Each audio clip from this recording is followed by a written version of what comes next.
Sport Bike Track Girl. Correct. And this is the ladies' first event. This is our third ladies' first event. Why don't you tell us something about what it is and what it's for? Okay. So Sport Bike Track Girl was founded as a women's empowerment group. Women are much more intimidated to get on the track than men. There's a lot of physical activities such as loading your bike on a trailer, lifting up a heavy gas can, setting up your bike that a lot of women aren't familiar with. So I started Sport Bike Track Girl in order to empower these women to learn to be more independent and be able to come to the track on their own. It's really evolved since then, since I began racing, to get more women into racing, and this is an obvious first step. Okay, now I do know that you've been racing for quite a while. Why don't you tell us a bit about that? Not too long. I sat this season out. Had an interesting year this year, so sat this season out, but I'm back out next year. How many years since you raced before that? 2 years, 2 seasons. Of course, and they Started say that Nelson Ledges was my first race. Interesting. Yeah. They say most racers are 2.5 years and out, but then of course there are those that gets into your system and you can never quit for as long as you live. Would you be that kind? I would be that kind, yes. There you go. I will stop when this sport makes me stop. Let's hope that isn't for a long time. Let's hope it's not. What are you riding here? 2006 GSXR. Nice. Has this been your bike all along? It has. It has. I love the way this bike feels on the track. I considered going to an R1 or moving to a leader bike, but the GSXR is so nimble on the track. Plus that I've crashed it so many times and she just keeps going. Can't argue. This has got to be one of the best chassis that's ever been produced in the sport bike world. I agree 100%. I love this bike. Her name's Kiki. Kiki. Susie Kiki. I know one thing that women always seem to have a problem with is finding sport bikes that fit them. Very big problem. Do you help them with that? I do. So that's actually a very common question next to gear, is what kind of bike should I ride? And a lot of that depends on their experience on the street. Have they ridden before? If it's a first time bike, I like to talk to them about height. And that's a big issue, is that manufacturers don't really pay a whole lot of attention to the shorter inseam for women riders. So even if I'm the same height as, well, look at Jason DeSalvo. He can actually manage a bike easier than I can. Men have a lot different center of gravity, and they have a lot stronger base in their legs than women do. So holding up a bike when you're tippy-toed can be a lot more difficult for a woman than a man. Are there specific motorcycles that work better for the shorter inseam ladies? SV650 is a great starter bike. You know, a lot of ladies like to start on a 250 or something smaller, which is great. I mean, I like those bikes as well. But for me, I tend to like a bigger bike, like a 600. But some are pretty tall. Triumphs can be a little tall. It depends. But for me, the GSXR is pretty good. I'm tippy-toed, but I like to recommend this size. Excellent. And this particular model carries its weight very well. Very well. Very well. Very balanced. I always tell all my girls, your bike wants to stay up. Especially once those two big gyros get spinning. You got that right. Outstanding. So, yes, you mentioned gear. I know that's another big problem for women. You've heard me complaining about that a lot. So, the issue with women versus men when it comes to gear is that women come in about 4 million different sizes and shapes than men do. So, a man can walk into a store, try on a suit, knows he wears a 52 or whatever, buy the suit. Women, some of us are more endowed in the hips, some of us are more endowed in the chest. So when you go and you look at a suit that's supposedly a woman's suit, like this suit, love the Arlen Ness, great coverage. The problem I have with the suit is that I am kind of a bigger busted lady, so I have a little bit of difficulty zipping up the suit, whereas it's bigger everywhere else. So women tend to have to go with like a custom suit, which is very, very expensive. So I also have another Alpine Stars suit that I am on my 4th return now. So it's very difficult. So what I want to encourage manufacturers to do is to find a way, a safe way, to include stretch panels in the areas that women vary so much. So why can't we put a stretch panel right here so that bigger busted ladies can zip up and still wear a chest and a back protector, right? So if we can put stretch panels in some of these areas, why not? Is there somewhere in the hip or somewhere that we can include more so that a standard size suit will fit more women? And it's also, there's a business proposition behind this. I mean, you know, manufacturers have to understand that within 10 years they're predicting that women are going to represent 50% of the motorcycling population. Now, whether that's track day or street, more than likely it's cruisers. However, we're going to represent 50%. Spending-wise, they've got to catch up. Now's the time. Absolutely. Now, are you in contact with any of the manufacturers in an attempt to develop some of this kind of gear? Not yet. So That'd if they're be your out there, next have them step. call me. Absolutely. There you go. I am very, very passionate about it. And again, the Arlen Ness suit, for me, is a fantastic suit from the safety perspective. This suit's been crashed, you can't even tell. I crashed it in turn 2 here. Low side of the suit, you can't even tell. It's held up fantastic. Through the magazine, we actually had one of our editors wear that suit, and she crashed the bejesus out of it. Yeah. And she hardly hurt the suit, and she didn't hurt herself at all. Tell you what, it's ultimate protection. You go with this titanium, that's the best bet. Best bet. I'm a big gear proponent, but I would like to see some more innovation as far as it goes to catering to the ladies. Definitely. There's got to be a way we can do this.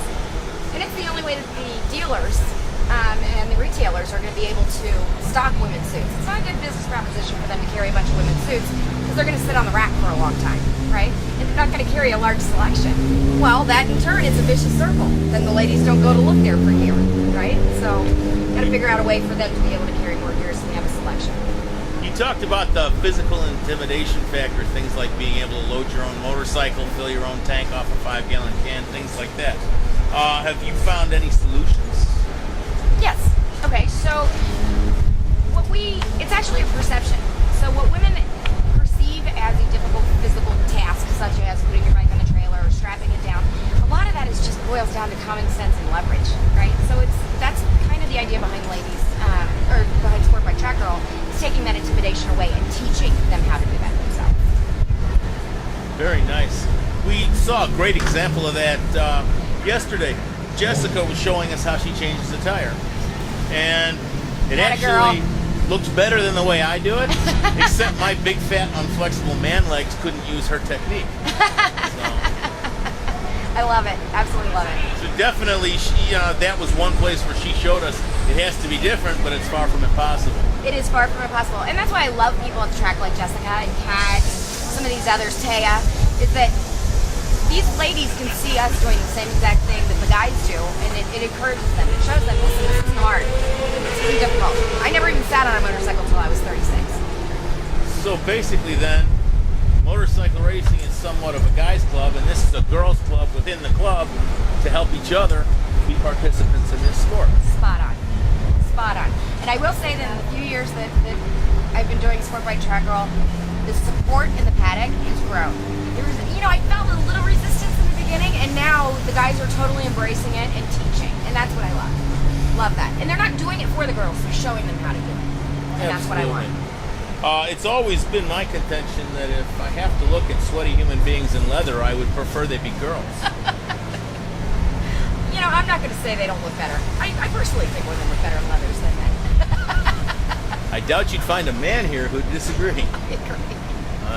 Absolutely. So you would encourage any woman with the desire to come out and do something like this to go ahead and get involved in Sport Bike Track Girl and find a mentor and come do it. And and that's my goal, is to have women at every track coaching, or at least having the support at every single track, so that no matter what STT track you ride, you will have that. If a woman were to want to get involved in this sport and she were to decide that she would do a Sport Bike Track Time event, is there a way she could contact Sport Bike Track Girl and say find a mentor who'd be willing to work with her at a given first-time event? Call me directly. Email me. Our website is www.sportbiketruckgirl.com. There's a contact link right on the front page. It goes directly into my email. My email. I have every single woman at this track, minus maybe one or two, I have spoken to personally and emailed over the past 3 months. So you could definitely find a first-time girl a friend. Absolutely, without a doubt. But I do recommend that, and this is important, we have to make it very clear that the track is not an MSF course. I really strongly recommend that the lady has at least 1,000 street miles under her belt before she gets out here. So come prepared. Absolutely, that's an excellent point. We have seen people show up here who could hardly ride a motorcycle. Absolutely. And it's just not a good time for them. It's not a good time. If you're scared to death, you're not learning. If you're afraid in a parking lot, a racetrack's a very intimidating environment. It absolutely Especially is. when you're riding with people who aren't afraid of it. Exactly. Precisely. So, that's why we take the word racetrack out of track days. Because racetrack sounds intimidating. So I don't. Just a gigantic street. Gigantic one-way street. One-way street. No cops, no dogs, no gravel, no trees, no guardrails. No mailboxes. Excellent. No squids. Oh, really? Not always. I can't guarantee that, but for the most part. Excellent. So what else did you want to tell us? For me, I think the most important thing is to let the women out there know really is. So they may look at some of the seasoned girls here that have been doing it for a while and think, oh, I'll never get to that point or what have you. But I did it, and it was just as hard or as intimidating for me as it is for them. So I had quite a few this time around who said to me, I don't think I'm ready, I'm not ready to sign up. And I said, well, how many street miles are you in? Oh, I've been riding for about 3 years. So to me, it's a constant battle to try to convince them that they're absolutely prepared to be on the track now. So I would say to them, get out there, just try it. Ride at your own pace. Now, I've had the opportunity to teach a number of women how to do this. And I have found... Are you bragging? No. Of course, I've taught many men as well. And by comparison, it seems to me that you're always trying to help women step through that next door, and you're always trying to prevent men from jumping off that next cliff. Excellent point. Excellent point. So women are incredible learners, and I've done the same, coached men and women. Women will take you literally and do exactly what you say. They seem to follow direction very well. They're very sponge-like in their information, whereas men will go, yeah, I kind of disagree with that. I'm going to do it my own way. So I think that women are much more easily molded into excellent writers for that purpose. One thing that I love about teaching female students... Sorry, guys, I'm not offending the guys. Go ahead. No, I'll go ahead and offend them right now. Okay, go. One thing I love about teaching female students is they never get into a testosterone crisis moment. There you go. Because quite often I see men just decide, well, I'm just not being brave enough. I need to throw it in there. Excellent point. Excellent And point. you can, as a coach, if you're riding behind someone like that, you can see that moment coming. You know exactly what it's You see the thought go through the guy's mind. You go, oh Lord, can I get in front of him Here it before he goes. does it? And usually you can. Yep, absolutely. Usually you just end up watching him throw himself up a tree. Absolutely. Women don't do that. They're They don't just do that. smarter about it. Well, and women also, on the other side, women tend to blame themselves sometimes for what happens on the track as opposed to learning the behavior of the bike. So I always say the difference between men and women when they come off the track. Men will come off the track and they will literally go, something's wrong with the suspension. And they'll tinker and they'll go, something's wrong with the tires. They'll check the tire pressure. Women come in and go, I suck today. Yes, I've seen So, that. and I do it myself. So I have to constantly remind myself, okay, you know what? There might be something about this bike that's not working for you. Let's work on it. And that's what we like to teach the women too. Don't blame yourself. Get out there and figure out your bike. Well, that may be the most important thing you said in this entire interview. What? Because it's outstanding and it's true. It is true. It is true.